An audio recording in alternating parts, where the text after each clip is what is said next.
أشهد أن لا إله إلا الله وحده لا شريك له وأشهد أن محمدا عبده ورسوله أما بعد فأعوذ بالله من الشيطان الرجيم بسم الله الرحمن الرحيم ما كان محمد أبا أحد من رجالكم ولكن رسول الله وخاتم النبيين وكان الله بكل شيء عليما۔ سامعین و ناظرین کرام، السلام علیکم ورحمۃ اللہ وبرکاتہ۔ آج کا پروگرام عقیدہ ختم نبوت کی اصل حقیقت کے مضمون پر قسط نمبر 6 کے طور پر پیش کیا جا رہا ہے، اور اس پروگرام کے آخری حصہ میں اس مضمون کو قرآن مجید کی سورۃ النساء کی آیت 70 کی روشنی میں بالوضاحت بیان کیا جا رہا ہے۔ سیدنا حضرت مرزا غلام احمد قادیانی امام مہدی و مسیح موعود علیہ السلام اپنی کتاب حقیقت الوحی روحانی خزائن جلد 22 صفحہ 29 اور 30 پر لکھتے ہیں، جس کامل انسان پر قرآن شریف نازل ہوا اس کی نظر محدود نہ تھی، اور اس کی عام غمخواری اور ہمدردی میں کچھ قصور نہ تھا، بلکہ کیا با اعتبار زمان اور کیا با اعتبار مکان اس کے نفس کے اندر کامل ہمدردی موجود تھی۔ اس لیے قدرت کی تجلیات کا پورا اور کامل حصہ اس کو ملا اور وہ خاتم الانبیاء بنے، مگر ان معنوں سے نہیں کہ آئندہ اس سے کوئی روحانی فیض نہیں ملے گا، بلکہ ان معنوں سے کہ وہ صاحب خاتم ہے، بجوز اس کی مہر کے کوئی فیض کسی کو نہیں پہنچ سکتا، اور اس کی امت کے لیے قیامت تک مکالمہ اور مخاطبہ الہیہ کا دروازہ کبھی بند نہ ہوگا، اور بجوز اس کے کوئی نبی صاحب خاتم نہیں۔ ایک وہی ہے جس کی مہر سے ایسی نبوت بھی مل سکتی ہے جس کے لیے امتی ہونا لازمی ہے، اور اس کی ہمت اور ہمدردی نے امت کو ناقص حالت پر چھوڑنا نہیں چاہا، اور ان پر وحی کا دروازہ جو حصول معرفت کی اصل جڑ ہے بند رہنا گوارا نہیں کیا۔ ہاں، اپنی ختم رسالت کا نشان قائم رکھنے کے لیے چاہا کہ فیض وحی آپ صلی اللہ علیہ وسلم کی پیروی کے وسیلہ سے ملے، اور جو شخص امتی نہ ہو اس پر وحی الہی کا دروازہ بند ہو۔ سو خدا نے ان معنوں سے آپ صلی اللہ علیہ وسلم کو خاتم الانبیاء ٹھہرایا، لہذا قیامت تک یہ بات قائم ہوئی کہ جو شخص سچی پیروی سے اپنا امتی ہونا ثابت نہ کرے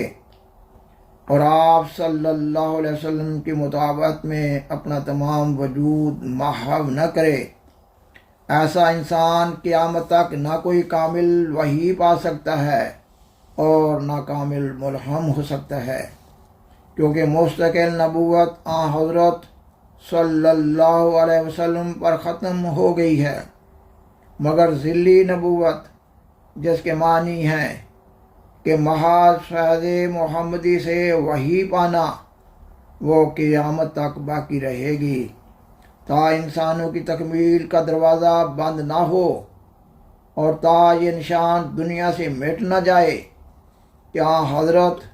صلی اللہ علیہ وسلم کی ہمت نے قیامت تک یہی چاہا ہے کہ مکالمات اور مخاطبات الہیہ کے دروازے کھلے رہیں، اور معرفت الہیہ جو مدار نجات ہے مفقود نہ ہو جائے۔ اور آپ علیہ السلام اپنی کتاب حقیقت الوحی روحانی خزائن جلد 22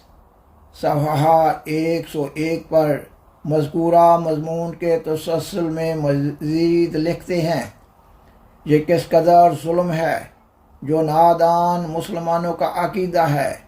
کہ جو آن حضرت صلی اللہ علیہ وسلم کی امت مکالمہ مخاطبہ الہیہ سے بے نصیب ہے، اور خود حدیثیں پڑھتے ہیں جن سے ثابت ہوتا ہے کہ آن حضرت صلی اللہ علیہ وسلم کی امت میں اسرائیلی نبیوں کے مشابہ لوگ پیدا ہوں گے، اور ایک ایسا ہوگا کہ ایک پہلو سے نبی ہوگا اور ایک پہلو سے امتی، وہی مسیح موعود کہلائے گا۔ اور آپ علیہ السلام اپنی کتاب سراج منیر روحانی خزائن جلد 12 صفحہ 5 اور 6 پر مذکورہ مضمون کے سلسلہ میں مزید لکھتے ہیں، میرے پر یہی کھولا گیا ہے کہ حقیقی نبوت کے دروازے خاتم النبیین صلی اللہ علیہ وسلم کے بعد بکلی بند ہیں۔ اب نہ کوئی جدید نبی حقیقی معنوں کی روح سے آ سکتا ہے اور نہ کوئی قدیم نبی، مگر ہمارے ظالم مخالف ختم نبوت کے دروازوں کو پورے طور پر بند نہیں سمجھتے، بلکہ ان کے نزدیک مسیح اسرائیلی نبی کے واپس آنے کے لیے ابھی ایک کھڑکی کھلی ہے۔ پس جب قرآن کے بعد بھی ایک حقیقی نبی آ گیا اور وحی نبوت کا سلسلہ شروع ہوا، تو کہو کہ ختم نبوت کیوں کر اور کیسا ہوا؟ کیا نبی کی وحی نبوت کہلائے گی یا کچھ اور؟ کیا یہ عقیدہ کہ تمہارا فرضی مسیح وحی سے بکلی بے نصیب ہو کر آئے گا؟ توبہ کرو اور خدا سے ڈرو اور حد سے مت بڑھو۔ اگر دل سخت نہیں ہوگے تو اس قدر کیوں دلیری ہے کہ خواہ نخواہ ایسے شخص کو کافر بنایا جاتا ہے جو آن حضرت صلی اللہ علیہ وسلم کو حقیقی معنوں کی روح سے خاتم الانبیاء سمجھتا ہے اور قرآن کو خاتم الکتب تسلیم کرتا ہے، تمام نبیوں پر ایمان لاتا ہے اور اہل قبلہ ہے، اور شریعت کے حلال کو حلال اور حرام کو حرام سمجھتا ہے۔ خاکسار نے اس پروگرام کے آغاز سے ابھی تک سیدنا حضرت مرزا غلام احمد قادیانی امام مہدی و مسیح موعود علیہ السلام کی 2 کتب سے 3 حوالہ جات پیش کیے ہیں۔ ان حوالہ جات کی روشنی میں یہ مضمون بالوضاحت بدلائل بیان ہو رہا ہے کہ اللہ تعالیٰ نے آپ علیہ السلام کو امت محمدیہ میں سیدنا حضرت محمد رسول اللہ خاتم الانبیاء صلی اللہ علیہ وسلم کی محبت، اطاعت اور پیروی میں امام مہدی و مسیح موعود کے منصب جلیلہ پر فائز فرمایا ہے، اور یہ کہ حضرت مسیح عیسیٰ بن مریم علیہ السلام وفات پا چکے ہیں،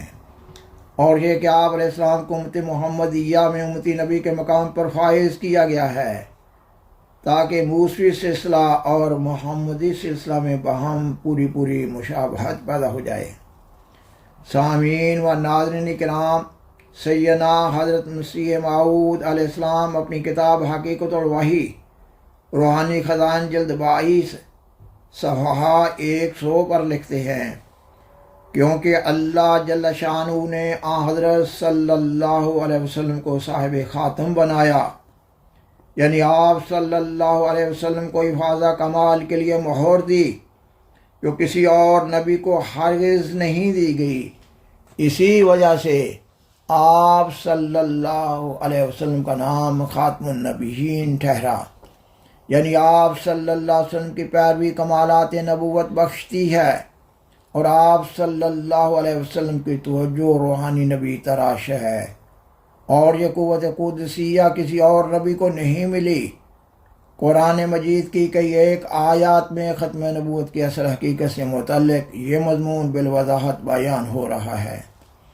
اللہ تعالیٰ قرآن مجید کی سورۃ النساء کی آیت 70 میں بیان فرماتا ہے، وَمَن يُطِعِ اللَّهَ وَالرَّسُولَ، اور جو بھی اللہ کی اور اس رسول کی اطاعت کرے، فَأُولَٰئِكَ مَعَ الَّذِينَ أَنْعَمَ اللَّهُ عَلَيْهِمْ، تو یہی وہ لوگ ہیں جو ان لوگوں کے ساتھ ہوں گے جن پر اللہ نے انعام کیا ہے، من النبیین والصدیقین، یعنی نبیوں میں سے، صدیقوں میں سے، والشہداء والصالحین، شہیدوں میں سے اور صالحین میں سے، وحسن اولئک رفیقا، اور یہ بہت ہی اچھے ساتھی ہیں۔ خاکسار نے اس آیت کا لفظی ترجمہ بیان کیا ہے۔ سورۃ الفاتحہ میں اللہ تعالیٰ نے اپنے منعم علیہم یعنی اپنے انعام یافتہ بندوں کے راستہ پر چلنے کی توفیق پانے کی دعا سکھائی ہے، اور اس آیت میں اللہ تعالیٰ نے امت محمدیہ میں طریق حصول نعمت اور تحصیل نعمت کو بیان کیا ہے۔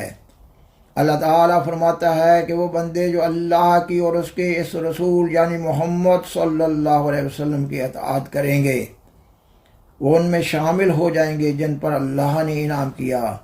یعنی نبی، صدیق، شہید اور صالح، اور یہ ان کے اچھے ساتھی ہوں گے۔ اس آیت میں بتایا جا رہا ہے کہ سیدنا حضرت محمد رسول اللہ خاتم الانبیاء صلی اللہ علیہ وسلم کی پیروی سے ایک انسان صالحیت کے مقام سے ترقی کر کے نبوت کے مقام تک پہنچ سکتا ہے۔ اس آیت میں لفظ الرسول بیان کیا گیا ہے، یعنی الرسول کے لفظ پر الف لام داخل کیا گیا ہے، یعنی الرسول سے مراد سیدنا حضرت محمد صلی اللہ علیہ وسلم ہیں۔ قرآن مجید کے مطالعہ سے معلوم ہوتا ہے کہ آپ صلی اللہ علیہ وسلم کی بعثت سے قبل اللہ تعالیٰ نے کسی اور نبی اور رسول کو اس نعمت سے سرفراز نہیں فرمایا کہ ان کے امتی اپنے نبیوں اور رسولوں کی اطاعت کے نتیجہ میں نبوت کا مقام حاصل کر سکتے تھے۔ احمدیت مخالف علماء اس آیت میں لفظ معا کا مطلب ساتھ ہونا کرتے ہیں، جبکہ اس آیت میں لفظ معا لفظ من یعنی میں سے کے مفہوم میں استعمال ہوا ہے۔ اگر احمدیت مخالف علماء کے معنی تسلیم کر لیے جائیں تو ساری آیت کا ترجمہ یوں بنے گا کہ سیدنا حضرت محمد صلی اللہ علیہ وسلم کی اطاعت کرنے والے نبیوں کے ساتھ ہوں گے مگر خود نبیوں کا مقام پانے والے نہ ہوں گے۔ وہ صدیقوں کے ساتھ ہوں گے مگر خود صدیق نہ ہوں گے۔ وہ شہیدوں کے ساتھ ہوں گے مگر خود شہید نہ ہوں گے۔ وہ صالحین کے ساتھ ہوں گے مگر خود صالح نہ ہوں گے۔ گویا یہ امت خیر امت نہیں بلکہ نعوذ باللہ شر امت ہوئی۔ قرآن مجید میں وارد لفظ معا جس کا ترجمہ ساتھ ہونا کیا جاتا ہے، سیاق و سباق کو مد نظر رکھتے ہوئے بعض مقامات پر اس کا ترجمہ لفظ من یعنی سے کے مفہوم میں بھی ادا کیا جاتا ہے۔ مثلا اللہ تعالیٰ قرآن مجید کی سورۃ آل عمران کی آیت 194 میں بیان فرماتا ہے وَتَوَفَّنَا مَعَ الْأَبْرَارِ، یعنی اے اللہ ہم کو نیک لوگوں کے ساتھ وفات دے۔ اس آیت میں اللہ تعالیٰ نے مومنوں کو سکھائی ہوئی ایک دعا کا ذکر کیا ہے، یہ کہ مومن بندے دعا کرتے رہتے ہیں کہ اللہ تعالیٰ ان کو نیک لوگوں میں شامل ہونے کی توفیق دینے کے بعد اپنی طرف بلائے۔ اس دعا کا یہ مطلب تو نہیں ہے کہ جب نیک لوگ فوت ہونے لگیں تو وہ بھی ساتھ ہی فوت ہو جائیں۔ اس مضمون کے آخر میں اس ایک بڑے اعتراض کا جواب دینا بھی مطلوب ہے کہ بعض لوگ سوال کرتے ہیں کہ کیا حضرت مرزا صاحب ہی وہ فرد واحد ہیں جن کو اللہ تعالیٰ اور سیدنا حضرت محمد رسول اللہ صلی اللہ علیہ وسلم کی اطاعت کرنے کی توفیق ملی ہے؟ اس کا جواب یہ ہے کہ امت محمدیہ میں ہزاروں ایسے اولیاء اللہ گزرے ہیں جو اللہ تعالیٰ کے نزدیک امتی نبی کا مقام پانے والے تھے، لیکن اللہ تعالیٰ کی طرف سے یہ مقدر تھا کہ ظاہری طور پر امام مہدی و مسیح موعود کو ہی امتی نبی کا لقب دیا جائے۔ سامعین و ناظرین کرام، بالآخر درخواست ہے کہ برائے مہربانی اس پروگرام کو لائک کریں، دوسروں سے شیئر کریں اور حضرہ کرم اس چینل کو سبسکرائب کریں۔ جزاکم اللہ تعالی احسن الجزا وآخر دعوانا ان الحمد للہ رب العالمین۔ والسلام علیکم ورحمۃ اللہ وبرکاتہ۔ شکریہ۔